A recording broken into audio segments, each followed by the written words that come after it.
Les damos la bienvenida a todos. Nos reunimos por octava vez en torno a la figura de San José en estos encuentros de animación bíblica por el año de San José, organizados por el Departamento Nacional de Animación y Pastoral Bíblica de la Conferencia Episcopal Argentina. Con nosotros hoy, además de Gerardo, que ya va a hacer las presentaciones, está el presbítero licenciado Oscar Tapia, que nos va a hablar de la figura de San José Obrero. Los dejo con el magíster Gerardo García Helder, que va a hacer la presentación formal. Buenas noches y disfrutemos. Bueno, muchas gracias a todos los que están participando de este encuentro. De un modo especial, gracias a los organizadores que tienen que dedicar tiempo y esfuerzo todas las semanas para que nosotros podamos disfrutar de la iluminación de todos estos biblistas que están animando este año especialmente dedicado a San José. Y como decía muy bien Ana María, la secretaria del Departamento Nacional de Animación y Pastoral Bíblica, hoy nos va a iluminar el presbítero licenciado Oscar Tapia, presbítero de la diócesis de Catamarca, vicario episcopal para educación en su diócesis, responsable de la animación bíblica también, es miembro del Departamento Nacional desde hace varios años, estudió en el Studium Biblicum Franciscanum de Jerusalén y sobre todo la gente del NOA, que lo tiene más a mano, lo conoce muy bien porque recorre todas esas diócesis continuamente dando cursos y conferencias. Está junto con la doctora María Verónica Talamé como responsable de la diplomatura de animación bíblica de la escuela Fray Mamerto Esquiú de las diócesis de Catamarca y la arquidiócesis de Salta. Él nos va a hablar de la figura de San José con relación al trabajo, ya que estamos por celebrar mañana la fiesta de San José Obrero. Después de su exposición, como siempre, podremos hacer preguntas o reacciones. Muchas gracias, Padre Oscar, por dedicarnos este tiempo. Buenas tardes para todos. Yo soy el agradecido a la insistencia y a la laboriosidad de nuestro coordinador general, el magíster Gerardo, para poder trabajar y sumarme a esta propuesta nacional. Para serles honesto, con este ritmo de pandemia, con este ritmo a veces abrumador que tiene la virtualidad, en realidad yo lo que les propongo en las vísperas del Día del Trabajador, que este momento bíblico sea un momento de descanso en el Señor. Y yo lo voy a proponer así, por eso no voy a compartir pantalla. Mi tentación siempre es dar clase, ¿no? Entonces más bien voy a hacer una reflexión en base a unos textos bíblicos, una reflexión acotada, y después quedo abierto a algunas preguntas o algunos aportes. ¿Les parece? Bueno, partimos del pasaje de Lucas, capítulo 4, versículos 16 en adelante. Dice: Jesús fue a Nazaret, donde se había criado. El sábado entró como de costumbre en la sinagoga y se levantó para hacer la lectura. Le presentaron el libro del profeta Isaías y abriéndolo encontró el pasaje donde está escrito: El Espíritu del Señor está sobre mí porque me ha consagrado por la unción.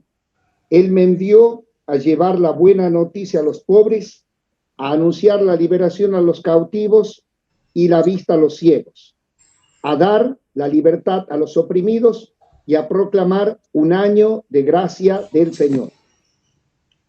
Jesús cerró el libro, lo devolvió al ayudante y se sentó. Todos en la sinagoga tenían los ojos fijos en él. Entonces comenzó a decirles: Hoy se ha cumplido este pasaje de la Escritura que acaban de oír. Todos daban testimonio a favor de él y estaban llenos de admiración por las palabras de gracia que salían de su boca. Y decían, ¿no es este el hijo de José? Pero él les respondió, sin duda ustedes me citarán el refrán, médico, cúrate a ti mismo. Realiza también aquí en tu patria todo lo que hemos oído que sucedió en Cafarnaúm. Después agregó, les aseguro que ningún profeta es bien recibido en su tierra. Palabra del Señor.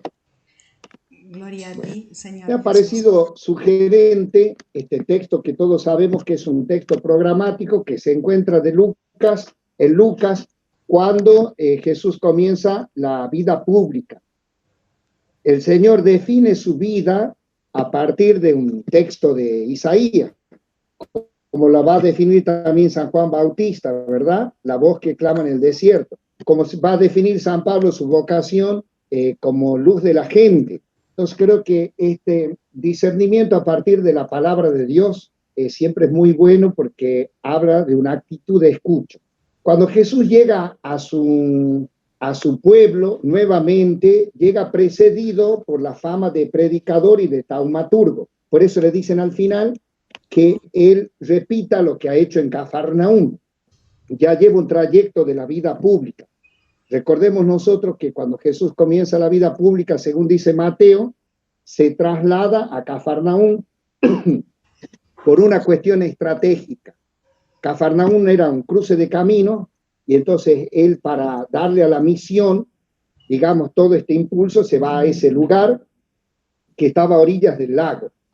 Lo mismo va a hacer Pablo cuando Pablo lleve la evangelización a las ciudades y haga pasar el cristianismo de esta actitud rural a una actitud urbana. Pero aquí el Señor define, con este texto que es programático, que habla de un año del Señor, de la liberación, y dónde acontece. Fíjense que acontece en la sinagoga. Y dice, entró como de costumbre, y era el Shabbat, el descanso. O sea, Jesús está en el día del descanso. Vamos a partir del descanso. Porque en el mundo bíblico, en el Génesis, donde está el mandato de trabajar, está el mandato de descansar. Ese trabajo del Señor en 6 días de la creación, que se corona en el capítulo 1 con el descanso, que es el día que podríamos decir tiene nombre, el Shabbat, el día de descanso, hace ver que la creación tiene un fin, una gratuidad. Viene de Dios que trabaja, pero es un Dios que descansa. En los mandamientos que aparecen sobre todo en el Éxodo, en el capítulo 20, en la formulación, y en Deuteronomio capítulo 5, fíjense que cuando da la fundamentación del día de santificar, dice porque Dios descansó, y en el otro caso dice porque ustedes fueron esclavos. Entonces la fundamentación del trabajo es la gratuidad, del descanso, es la gratuidad de la creación y es también la gratuidad de la redención. Bueno, me gusta este texto porque Jesús es un judío que va a la sinagoga, que es un día de descanso, y allí viene esta prédica que identifica su vida, su misión, y fíjense cómo lo identifica. El versículo 22 dice, todos daban testimonio en favor de él y estaban llenos de admiración por las palabras de gracia que salían de su boca. Y decían, ¿no es este el hijo de José? Lo identifican como el hijo de José.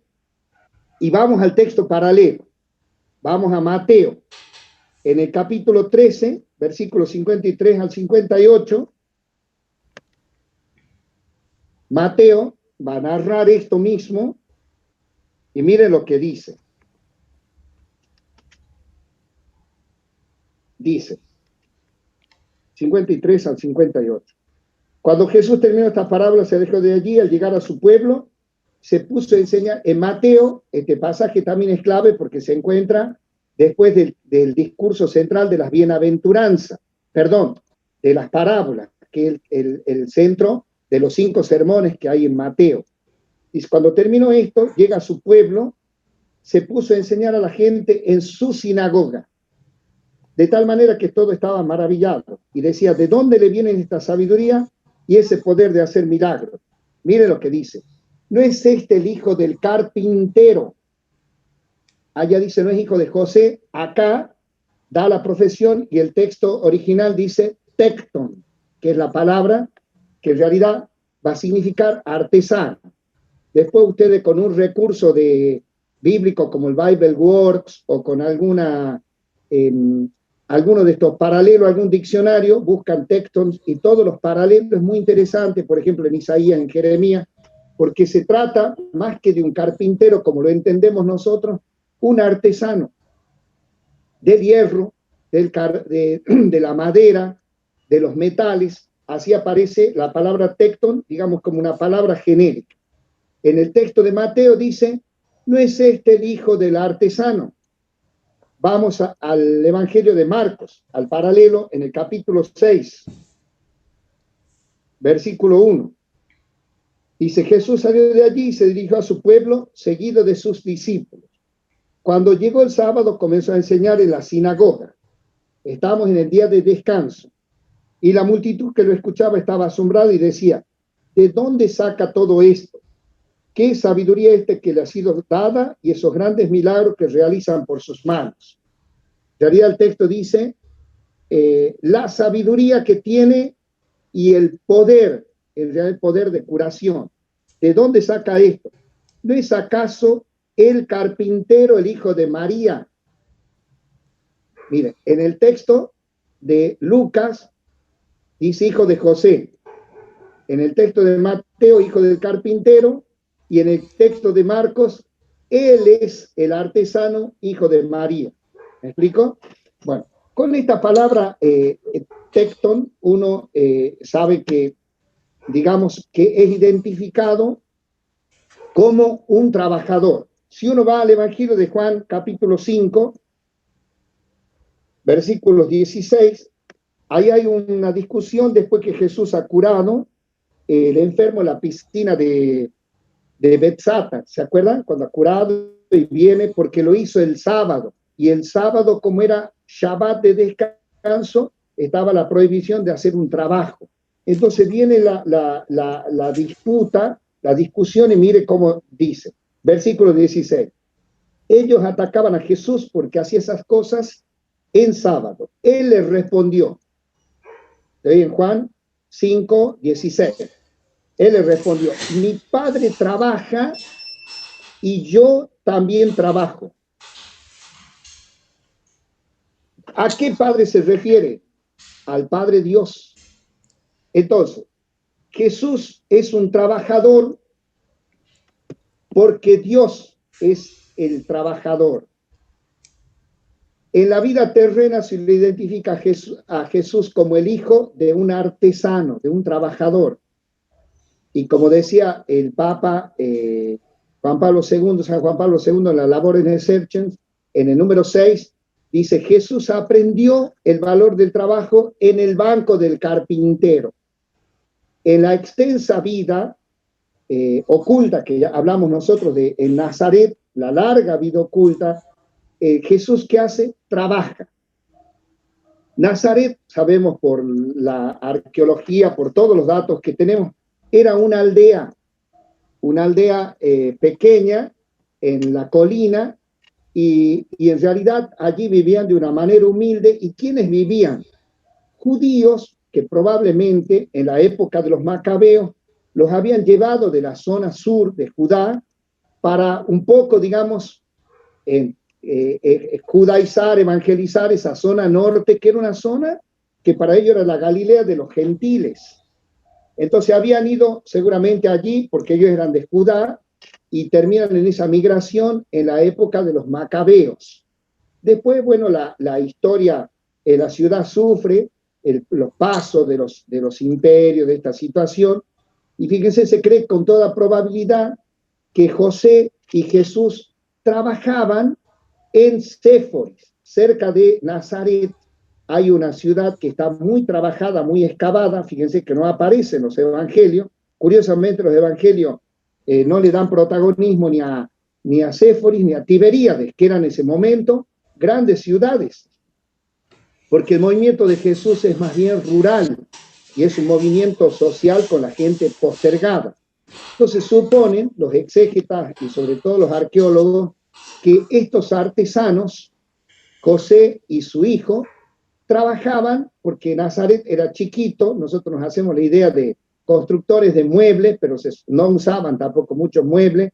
Se supone que eran de estos carpinteros, más bien digamos de abertura, estos artesanos del hierro, de la madera, que iban a Séforis, que estaba allí cerca, trabajaban la jornada y volvían a hacer su vida de fe, su vida de judíos, su vida de sus costumbres en la aldea de Nazaret, y donde tenían una sinagoga, y a donde dice, como es de costumbre, iba Jesús. Entonces Jesús es un judío educado en la ley, educado en el cumplimiento del Shabbat, educado en la asistencia a la sinagoga, en la palabra, la lee, se sabe leer. Después se supone que allí en Séforis haya aprendido el griego, que era la lengua común de relación en su casa, el arameo, y Jesús de esta manera, digamos, hace presente un Dios, un hombre Dios, trabajador, pero el valor directo del trabajo, digamos, el ejemplo humano, el padre que Dios le ha puesto en la tierra es un trabajador. Y de José sabemos eso, y a Jesús lo identificaban por eso, y eso es muy honorable. De tal manera que en las encíclicas sociales, desde la Rerum Novarum, se habla de esta figura del trabajo siempre asociando a Jesús con José, a José patrono del trabajo, la labor en exercen. Y si tomamos esta carta hermosa del Papa Patris Corde para este año, allí en el número 6, que después ustedes lo pueden leer, habla de este matiz, de esta faceta de José el trabajador. Entonces, teniendo José el trabajador, también podemos entender cómo en el mundo cristiano el trabajo siempre tuvo un valor importante, y el trabajo manual. Porque en la antigüedad, para los griegos, para los romanos ciudadanos, el trabajo manual era un trabajo servil, era un trabajo de esclavo. En cambio, en el mundo judío, tener un trabajo era importante, porque el mismo rabino tenía que sostenerse a sí mismo. Por eso Pablo se jacta de tener un oficio, de las tiendas, o mejor dicho, o trabajar el pelo de las cabras, porque en la zona de Cilicia eran famosos por eso. Después se asocia con Prisca y con Áquila por este tema también, que eran trabajadores, y se jacta de vivir del trabajo de sus manos. De esa manera, en Tesalonicenses, ¿se acuerdan ustedes? Él dice, ¿cuál es el principio? El que no trabaja, que no coma. Porque había en el principio, como estaba muy viva esta idea de la parucía inminente, entonces algunos comenzaron a dejar las cosas y cayeron en un espiritualismo. Entonces Pablo da este principio y dice, me he enterado que algunos no trabajan y se andan metiendo en todo. O sea, el valor del trabajo. Pero tenemos el otro extremo, ¿no? Que bueno, es el caso de la Argentina, el working addiction, ¿no? Del extremo la Biblia también hace ver que el trabajo, fíjense, está en función del descanso. ¿Por qué? Porque el gran hacedor, el trabajador, descansa. Y el descanso es gratuidad. No solamente el descanso es reposición de fuerza para trabajar más, no. El descanso es gratuito. Me parece hermoso el texto de situarlo a Jesús, que vuelve a su patria y elige un día de descanso, un día de asamblea. Puede definir su propia misión a partir de la palabra de Dios. La gente lo identifica en su condición de la aldea, que era un trabajador, y que este valor lo recibió del Padre. Pero digo, con estas connotaciones del valor del trabajo, del valor del descanso, porque el trabajo es un don de Dios que todos sabemos nos permite la realización en la transformación de la creación, así está planteado en el Génesis, como así también tiene este carácter redentor y liberador de la creación. Hoy tenemos situaciones difíciles, después podemos ir al compendio de la doctrina social en el capítulo 6, donde habla del trabajo, esta nueva situación a años de la Rerum Novarum, que ha sido tan innovador en esto de los derechos de los trabajadores, ¿se acuerdan?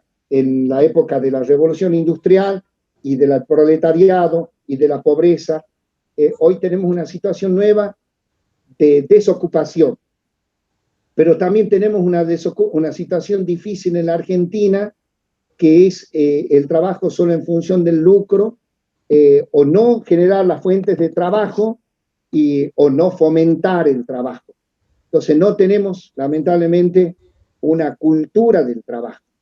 Y eso no lo tenemos en la casa. Hay chicos que se han criado con padres que no han visto trabajar, que se han criado, bueno, no voy a entrar en ese tema, pero esto también nosotros lo vemos reflejado en la cultura escolar, donde también de la escuela, que es un lugar de sacrificio y de trabajo, nosotros habíamos hecho un lugar como de recreación y le teníamos miedo a esta realidad del trabajo. Creo que la figura de San José es hermosa en cuanto que es un trabajador, un artesano.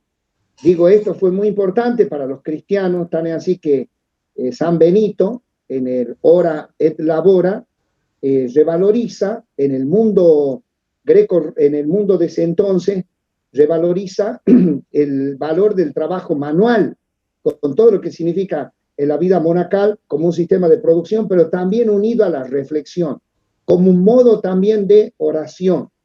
Creo que revalorizando todos los trabajos, la figura de San José es hermosa. Tenemos una fiesta propia en marzo y se le ha hecho una fiesta propia, la que celebramos mañana, como el trabajador, reivindicar un trabajador, reivindicar un artesano, y en él el modelo así humano, concreto para Jesús, es importante en nuestra sociedad, para nosotros mismos, digo, poniendo el trabajo también, porque también es esclavitud en muchos casos, es opresión, y hay en el mundo mucho el trabajo infantil, la explotación, el trabajo insalubre, que es importante no perder. Es fundamental esta dimensión religiosa, y en ese sentido encontramos una hermosa síntesis en San José como un maestro directo de Jesús, y creo que eso es más que suficiente para una elaboración cristiana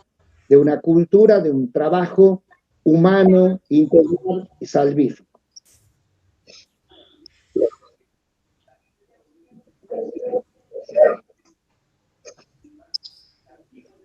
¿Preguntas?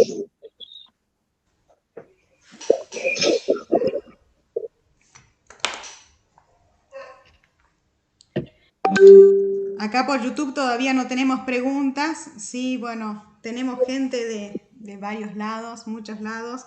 Y bueno, Nora, que entendió esta invitación tuya a entrar en el descanso del Señor, ¿no? O sea, un momento importante, este momento de oración que necesitaba mucho ella, bueno, y este mensaje tuyo te lo agradece muchísimo.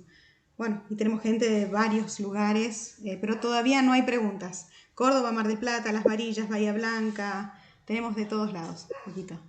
No sé, por acá no hay preguntas. El problema de la virtualidad es que uno no sabe equilibrar el tiempo. En la presencialidad decíamos 45 minutos, en la virtualidad se hace una barbaridad. Por eso he preferido hacer una exposición corta.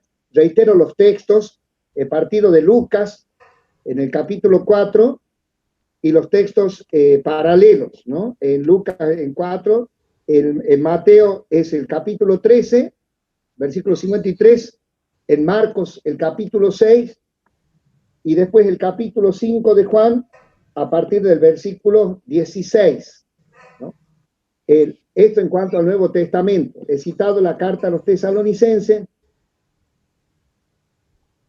creo que la segunda después del capítulo 3, y en el Antiguo Testamento, obviamente que la base la tenemos que tomar en los primeros capítulos del Génesis, pero también en el Éxodo, en los mandamientos, y sobre todo cuando manda el descanso. Trabajo y descanso es un binomio que no se puede separar, o porque uno, como nos pasa en la civilización del espectáculo, es todo diversión, y lo cual no está bien, hay el trabajo, o en otras sociedades ha sido opresivo, es todo trabajo y no hay espacio para la fiesta.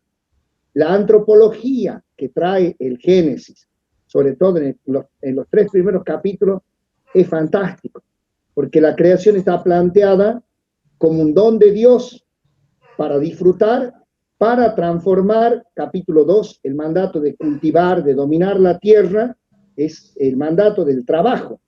Y es anterior, fíjense, a la falta, y es anterior al castigo también, porque después el castigo será la parte de cansancio, de sacrificio, de que la tierra produce espinos. Pero el trabajo, el cultivar un jardín es un trabajo, y esto hacía algo muy noble. Por eso la vida monacal ha tomado esto, y San Benito, que era un genio, que mandaba a trabajar, y lo mismo hacían San Francisco, también decían que una parcela del campo quede el bosque nativo, para que se recrea ahí la creación, para que uno pueda apreciar, por una parte, el don de Dios y también el trabajo del ser humano. Para mí es genial la síntesis ora et labora, creo que es genial. Y miren qué importante. Hoy, bueno, esto que digo va a ser opinable, pero lo voy a decir. Hoy uno de los males que nosotros tenemos son las adicciones. Y las adicciones se generan por un sinsentido de la vida. Y detrás del sinsentido hay mucha ociosidad en el mal sentido, ¿verdad? Si no hay trabajo, no hay estudio, si el chico está y comienza las adicciones, chicos y grandes, ¿no? Entonces, fíjense que la adicción después uno es un esclavo. ¿Cuáles son los sistemas más eficaces que hay hoy por hoy? Y es la facenda y el cenáculo, entre otros. ¿Y qué sistema aplica la facenda y el cenáculo? El sistema monacal. Ora et labora. Trabajo, estudio, trabajo digno para ganarse el pan, trabajo y oración. Y la oración como el reposo en el Señor, y un aprendizaje para vivir la gratuidad, la contemplación, el sacrificio. Así que creo que en esto San José nos tiene que dar mucho al siglo XXI y a la Iglesia en particular y a la sociedad. Padre, en Zoom nos preguntan cómo relacionamos el trabajo con la dignidad de la persona. En el Génesis es clarito, porque el ser humano, fíjense, capítulo 1, versículo 26 al 28, viene primero, dice, es imagen y semejanza de Dios. Y como imagen y semejanza de Dios, tiene este carácter de creador y de transformador de la realidad. Por esa dignidad es que tiene que trabajar, tiene que, en esa triple relación con Dios, ¿no? Como creador, con el ser humano, en la fraternidad, en la amistad, y con la tierra, no como un dominador absoluto, sino como un cuidador, un cultivador. En el capítulo 2 también es clarito, porque Dios le crea el Edén, dice el texto, ¿verdad? Un jardín, le crea a Adán, y Adán cultiva la tierra. Después va a venir las espinas, pero el trabajo es digno porque el ser humano prolonga a través del trabajo la obra de Dios. Jesús dice, mi Padre trabaja y yo por eso trabajo.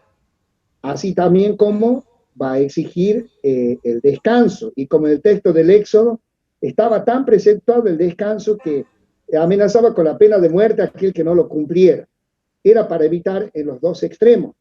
En la época de la restauración, después el texto de Esdras, de Nehemías, también Nehemías tiene que poner una norma severa que cierre la ciudad y que el sábado se descanse, que haya también el espacio para la asamblea, para la familia, para el culto a Dios. Ese es el sentido del Shabbat, que da la dignidad. Ese es el sentido que hemos trasladado al domingo, pero que la práctica lo vamos perdiendo. Tan es así que ustedes tomen un texto de Romano Guardini sobre el domingo, Juan Pablo II, el Papa Benedicto, todos han tenido que escribir porque nosotros hemos desdibujado los límites de trabajo y de descanso. Y hoy es peligroso en la virtualidad, porque la virtualidad es invasiva de la familia, de los tiempos. Entonces creo que el ser humano, en el texto de Jesús, cuando habla del sábado, dice, el sábado ha sido hecho para el hombre, no el hombre para el sábado,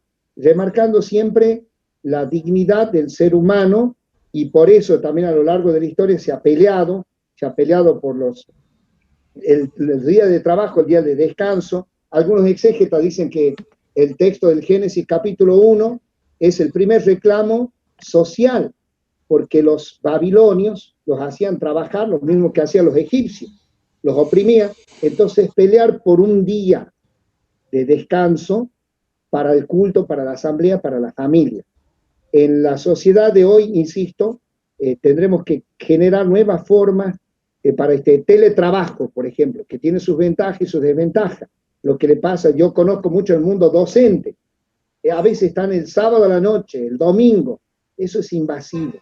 Entonces creo que me ha gustado este texto, el capítulo 4, donde Jesús va a la asamblea, es identificado como un trabajador, y él define su vida como trabajo. ¿Y qué es lo que él propone?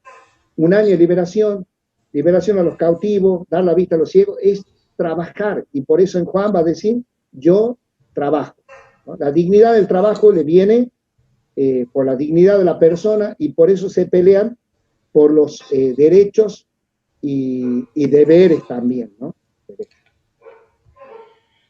Oscar, aquí en Facebook hay otra pregunta de Horacio. Horacio pregunta, ¿los judíos no concebían que el Mesías sea un trabajador? ¿Tenía que ser un erudito o un sacerdote? En los textos bíblicos había distintas facetas del Mesías. Está el capítulo 18 de Deuteronomio, donde esperaban que fuera un profeta. Pero ¿qué profeta? Como dice el texto, poderoso en obras y en palabras, como era Moisés. Entonces, en otra corriente, después que aparece ahí en Zacarías, esperaban un sacerdote. Y otra corriente que está en el segundo libro de Samuel, capítulo 7, esperaba un descendiente de David. Pero en todos los casos, en el mundo judío, el trabajo siempre ha sido algo digno, y es más, alguien se legitima si es un trabajador. Por eso Pablo siempre va a reivindicar su trabajo con sus propias manos, porque él estaba educado en ese judaísmo. Y Jesús hace lo mismo. Los ñoquis son inventos de otro momento de la historia.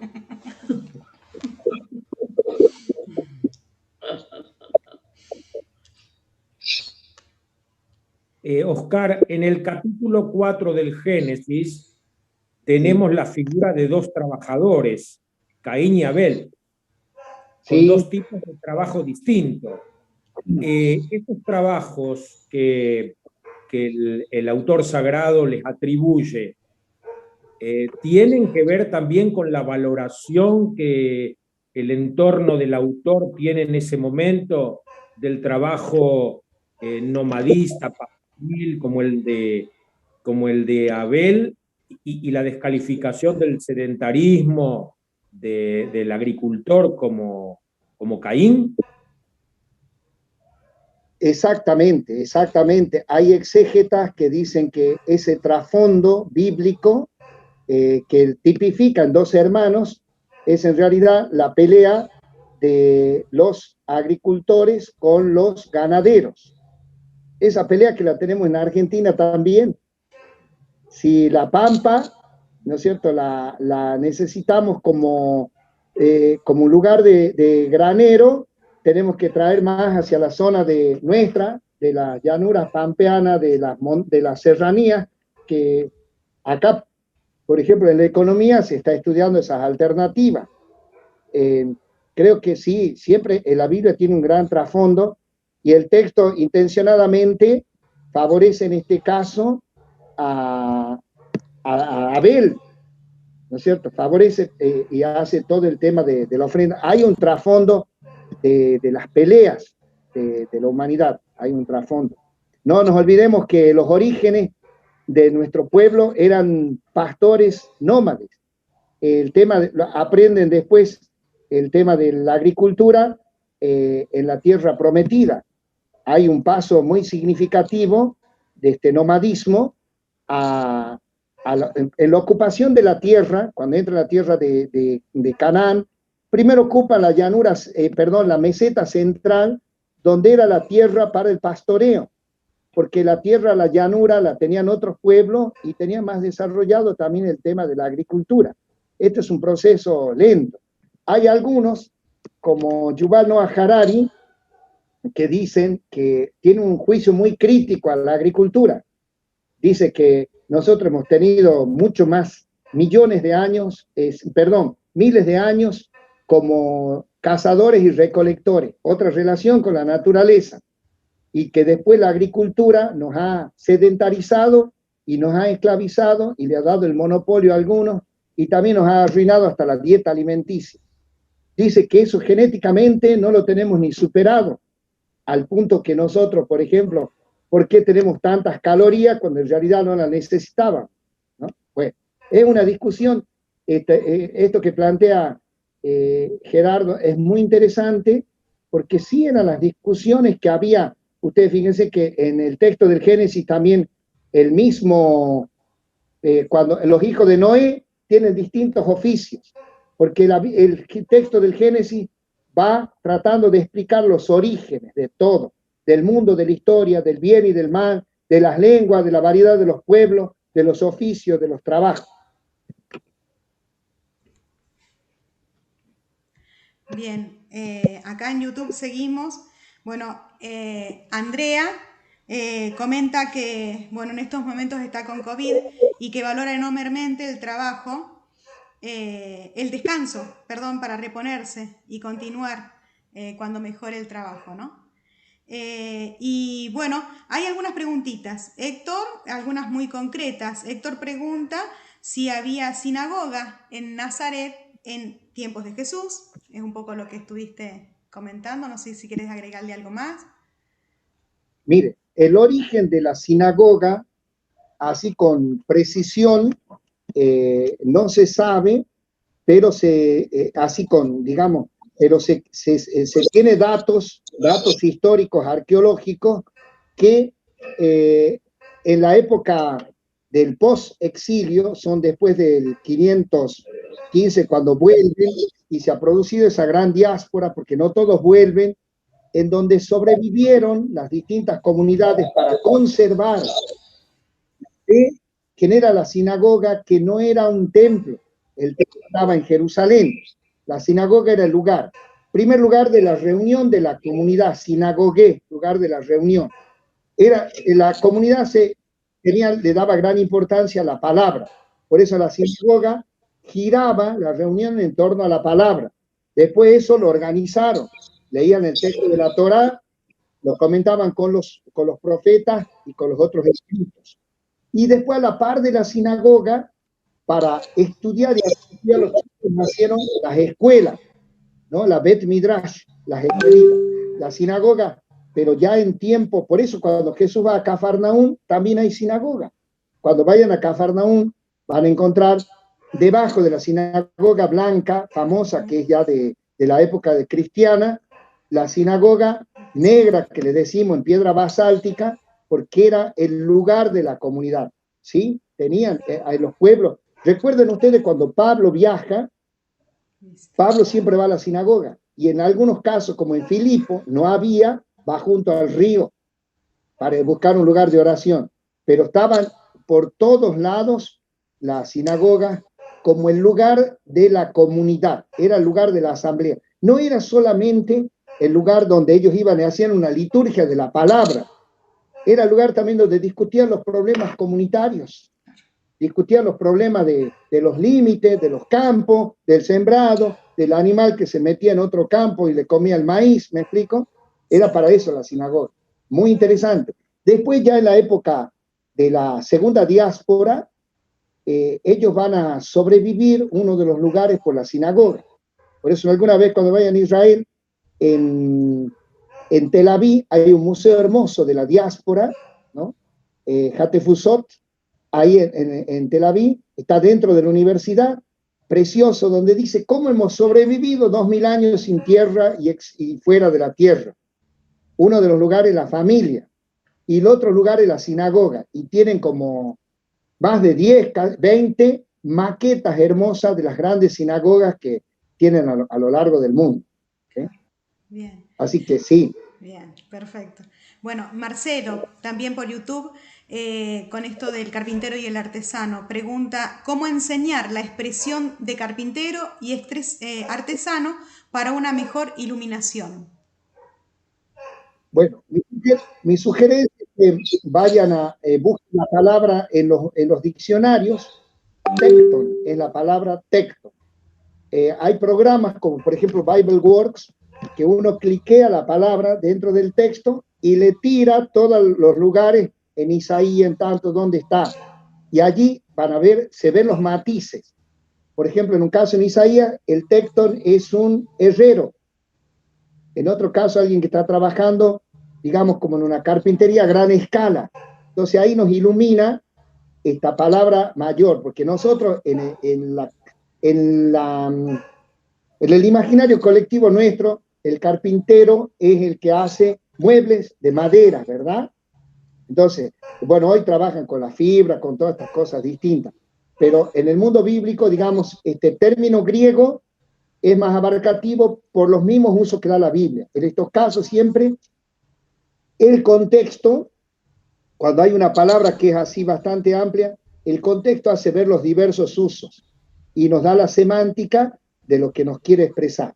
En síntesis, la palabra tecton, entiéndanlo, es más amplia que carpintero, más amplia que carpintero en el concepto actual nuestro. Y con el otro dato que le daba, que dicen los exégetas y los arqueólogos, a partir de las excavaciones en Nazaret, que era una aldea chiquita y no tenían tampoco el uso de los muebles que tenía la cultura greco-romana, ni el uso ni los recursos. Porque imagínense lo que es talar un árbol, procesarlo, no tener una sierra a gran escala, muchas cosas. Más bien se piensa que ellos trabajaban, la fuente de trabajo la daba la construcción de esta gran ciudad que era Séfora, como la construcción de Tiberíades para la gente más humilde, como pasa hoy, ¿no es cierto? La obra pública da mucho trabajo, a veces al artesano más pequeño. Bien, bien. Mirta, con respecto al texto bíblico que compartimos, quedó con esto, pregunta, ¿por qué la comunidad cuestionaba su sabiduría diciendo, ¿no es este el hijo del carpintero? En el contexto de Jesús da la respuesta, dice, nadie es profeta en su tierra. Ellos conocían el origen de un artesano, imagínense 30 años, y de pronto se convierte en un gran predicador, en un gran sanador, en un gran activador de la comunidad. Eso lo hace la misma familia de Jesús. El texto de Marco es más duro, porque cuando lo vienen a buscar a Cafarnaúm, la familia dice, está fuera de sí. ¿Qué le pasó? Que se ha convertido en un predicador mediático y lo quieren llevar. Es cuando Jesús responde, mi madre y mis hermanos son aquellos que que escuchan la palabra de Dios y la practican. La desconfianza era por la desproporción de la sabiduría, de la capacidad de milagros de alguien que ellos habían visto en 30 años con una vida, más bien, como dice esa homilía hermosa del Papa Pablo VI, la vida oculta de Nazaret. Esa desproporción. Además había escuelas, no se olviden, escuelas de rabinos, escuelas en Jerusalén, el templo y toda la institución sacerdotal, y él no pertenecía a esa casta. Entonces, por eso desconcertaba y se cambió ese giro en la vida de Jesús aproximadamente a los 30 años, que es como dice el Evangelio de Lucas. ¿Me explico? Eso era lo desconcertante y ellos cuestionan porque ellos conocen su entorno y les parece desproporcionado. Y Jesús apela ahí, en el texto de Lucas es clarito, leanlo hasta el final, a a la fe. Pone el ejemplo de dos profetas que habían realizado milagro en esa zona, Elías y Eliseo. Acá, padre Héctor, por Facebook nos pregunta, ¿Dios condena la apropiación de los frutos del trabajo? ¿Perdón? ¿Dios No, condena la apropiación de los frutos del trabajo? no. Lo que pasa, mire, primero, en la Biblia hay un concepto claro. La creación es don de Dios y es para todos. La tierra es don de Dios, así dice el Levítico, clarito, es don de Dios. Por eso la tierra se trabaja y hay que dejarla descansar. Estaba el año sabático, así como estaba la semana, 6 días de trabajo y 1 de descanso, había 6 años de trabajo y 1 de descanso que había de vivir de la gratuidad. Y no solo ese año, porque el que venía, si no se había trabajado, ¿qué se iba a cosechar? Y dice el texto, ustedes, Dios no le va a hacer faltar. Acuérdense el texto de cuando Jesús habla en el Evangelio de Mateo, de la providencia.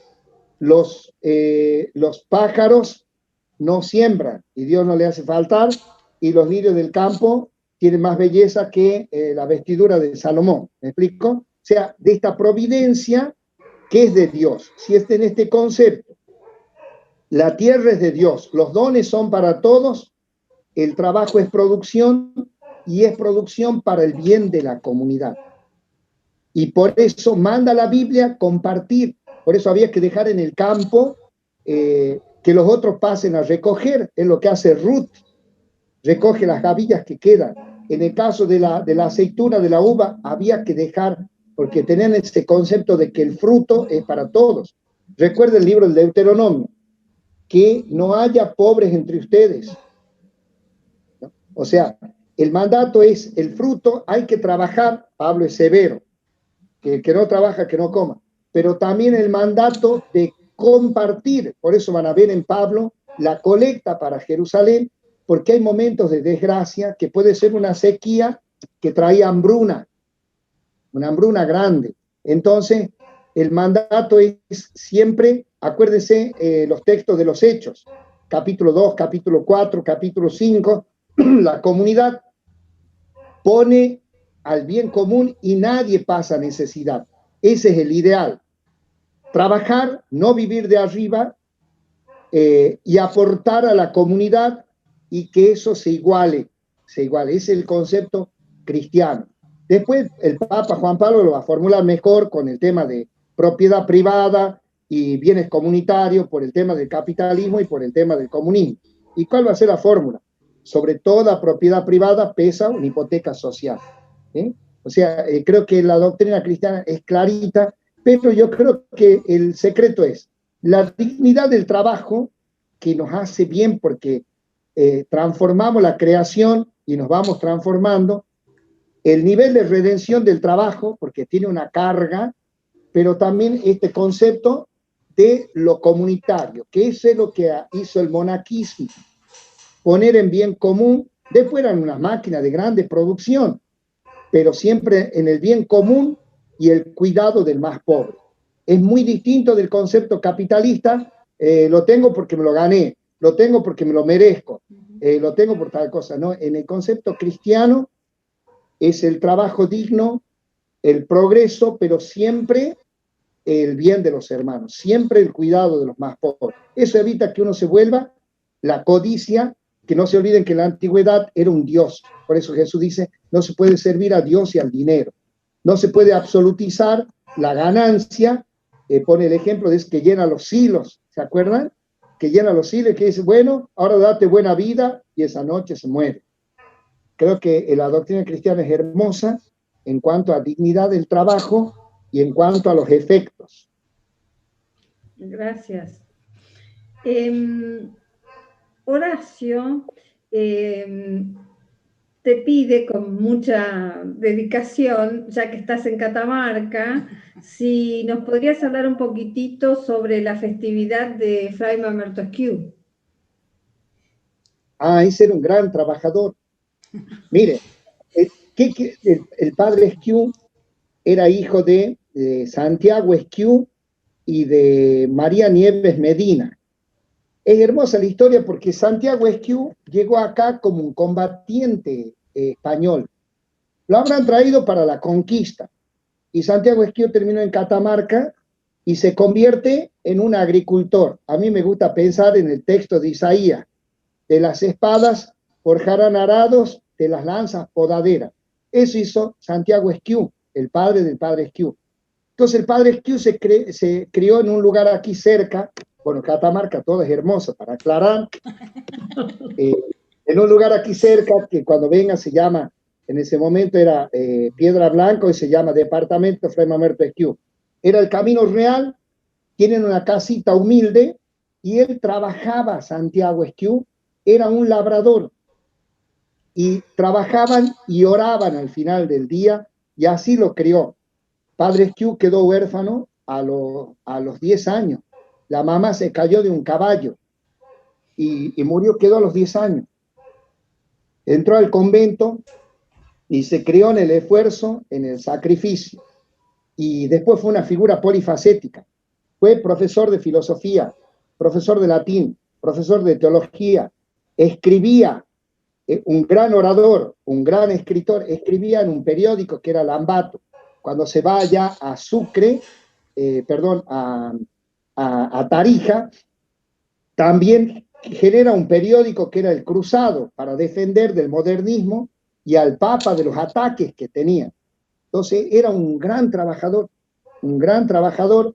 Nosotros ahora estamos preparando la beatificación y estamos armando un congreso, ya voy a subir los datos para agosto, donde vamos a abordar su pensamiento filosófico, teológico, social, su faceta comunicacional, toda esta faceta amplia del padre Esquiú, que es realmente, y en la Argentina del siglo XIX, un hombre, era el clérigo más influyente en la Argentina del siglo XIX, pero era un hombre, un fraile, no le hacía ruido lo social, lo religioso, se implicó. El padre Esquiú fue constituyente, el padre Esquiú fue diputado, o sea, fue una figura de integral, porque estaba formado así desde su casa y después en el convento, ¿no?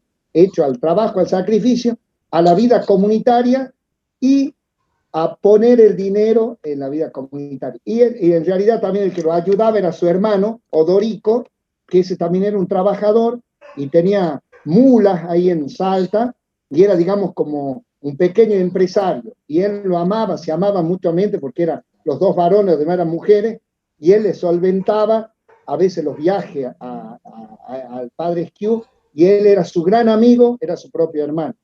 Y a raíz de que Odorico le conservó el diario del padre Esquiú, lo heredó un fraile, Mamerto González, que se llamaba Mamerto por él, y tenemos los escritos, los sermones y un montón de cosas del padre Esquiú.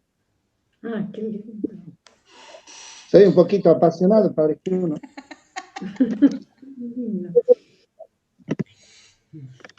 Gracias por hacerme esa pregunta, porque ahora el 11 de mayo es el día del natalicio. Y él se llamaba Mamerto de la Ascensión porque había nacido en un día de la Ascensión. Y lo bautizaron chiquitito porque tenía una salud muy frágil y le pusieron el hábito franciscano de chiquito y no se lo sacó nunca.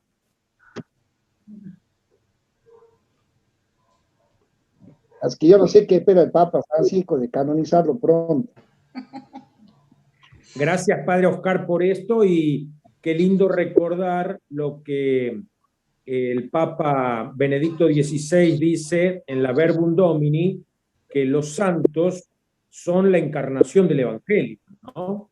Y ojalá que cada uno de nosotros saque provecho de todo esto, no para crecer en erudición, no para saber más cosas de la Biblia, sino sobre todo para irnos convirtiendo poco a poco en un evangelio viviente, teniendo cada vez más los mismos sentimientos de Cristo Jesús. Entonces, me parece que esto es el trabajo que estamos haciendo juntos como animación bíblica. Sacar enseñanzas de la Escritura para que se conviertan en savia, que recorra toda la vida de la Iglesia y que haga de cada uno de nosotros un evangelio viviente. Hasta que no logremos esto, tenemos trabajo. Así que creo que vamos a descansar en la eternidad, porque con algunos que somos más duros va a ser difícil, arduo este trabajo, pero no vamos a bajar los brazos, ¿no? Así que bueno, agradecer a todos los que están organizando estos encuentros, a todos los que participan, a todos los que difunden. Y qué lindo que de a poco vayamos también conformando esta red bíblica nacional, que nadie quede fuera. Lo que decía el padre Oscar, esto de la inclusividad, de conectar la Biblia con todos los aspectos de la vida, con lo social, con la sanidad, con la educación, con las relaciones, que todo sea iluminado por la palabra de Dios, testimoniada de un modo particular en las Sagradas Escrituras. Así que muchas gracias y creo que ahora vienen algunos avisos, ¿no? Sí, Alicia. Bueno, el próximo encuentro estará a cargo de Alicia y de Osvaldo, así que ella nos va a anunciar el tema que van a tocar, ¿no? Sí, bueno, el viernes que viene nos vemos en el último encuentro vamos a abordar el tema del silencio de José. Así que nos encontramos con ese tema que ya hemos estado viendo en estos 8 encuentros de alguna manera siempre presentes. Antes de cerrar, bueno, Marcelo Ceballos te manda saludos desde el principio de la tarde allí, desde el sur de Córdoba, y bueno, y hace el comentario que Fratelli Tutti aborde bien estos temas en cuanto al bien común de los bienes, ¿no? Bueno, y muchos agradecimientos por este momento compartido. Bueno, antes de terminar, solamente sugeriría un texto. En el capítulo 19 de los Hechos, en el versículo 10, dice, cuando se separa Pablo de la sinagoga y se va a la escuela de Tirano, dice, esto duró 2 años, de forma que pudieron oír la palabra del Señor todos los habitantes del Asia, tanto judíos como griegos. O sea, va 2 años y mire, hay un manuscrito que dice que enseñaba ahí Pablo de la mañana, dice, enseñaba 4 horas. El texto occidental precisa que enseñaba desde las 11 hasta las 4 de la tarde, 5 horas. 5 horas, imagínense tenerlo de maestro a Pablo ahí, pero aparte de esa enseñanza, de ese lugar de la palabra de Dios, ellos lo hacían eso en otro horario donde tenían que trabajar para el sustento. Creo que esta síntesis es hermosa de la oración, de la contemplación, de la Biblia, de la realidad, esto que hacen ustedes tan lindo como laicos, que tienen la ocupación de la familia, y este espacio de la reflexión. Así que podamos continuar en ese camino, como dice Gerardo. Muchísimas gracias, padre. Muchas gracias. Entonces nos vemos el viernes que viene con el silencio de José, y si podrías terminar con una oración y tu bendición sacerdotal. Perfecto.